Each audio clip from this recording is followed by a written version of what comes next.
CM చంద్రబాబుపై మండిపడ్డారు TTD మాజీ చైర్మన్ భూమన కరుణాకర్ రెడ్డి. తిరుమల లడ్డు నెయ్యి కల్తీపై ఏకసభ్య కమిషన్ ఏర్పాటు చేయడం సుప్రీంకోర్టు ఆదేశాలను ధిక్కరించడమేనన్నారు భూమన. సుప్రీంకోర్టు ఏర్పాటు చేసిన సిటీపై నమ్మకం లేనట్లుగా వ్యవహరిస్తూ సీఎం చంద్రబాబు కొత్త డ్రామాలు ఆడుతున్నారని విమర్శించారు. ఈ విషయంలో సుప్రీంకోర్టు చేతిలో మొట్టికాయలు తినడం ఖాయమని ఎద్దేవా చేశారు. ఇదంతా రాజకీయ కక్ష సాధింపులో భాగమేనని ఆరోపించారు భూమన. లేనిపోని సమస్యలు సృష్టించడానికి వైసీపీ వాళ్ళు సుప్రీంకోర్టుకు పోయారంటండి.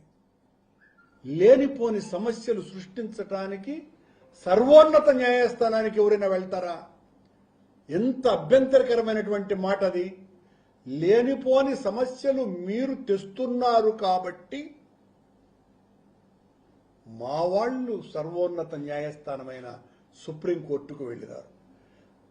మీరు చేసింది తప్పు అనే విషయం సుప్రీంకోర్టే కదా ఆక్షేపించింది.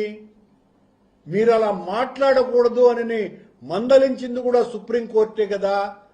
మరి లేనిపోని సమస్యలు సృష్టించడానికి అని అంటారే. అంటే మీరు సుప్రీంకోర్టు అంటే లెక్కలే.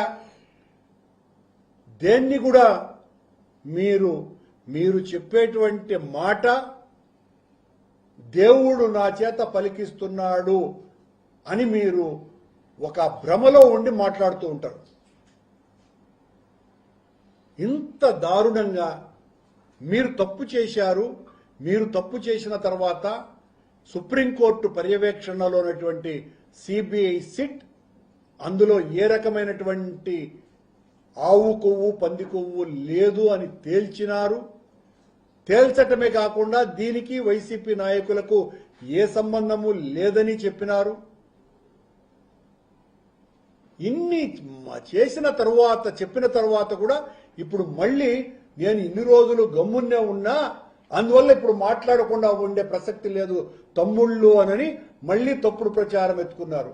మీరు తప్పుడు ప్రచారం ఎత్తుకుంటే ఈ కల్తీ నెయ్యి అన్నదాని మూలాలు మీ హెరిటేజ్లోనో ఇందాపూర్లో ఉన్నటువంటి మీకు సంబంధంలోనూ ఉంటాయి అన్నటువంటి విషయాన్ని మేము ఆపము అన్నటువంటి విషయాన్ని కూడా గుర్తు చేస్తున్నా.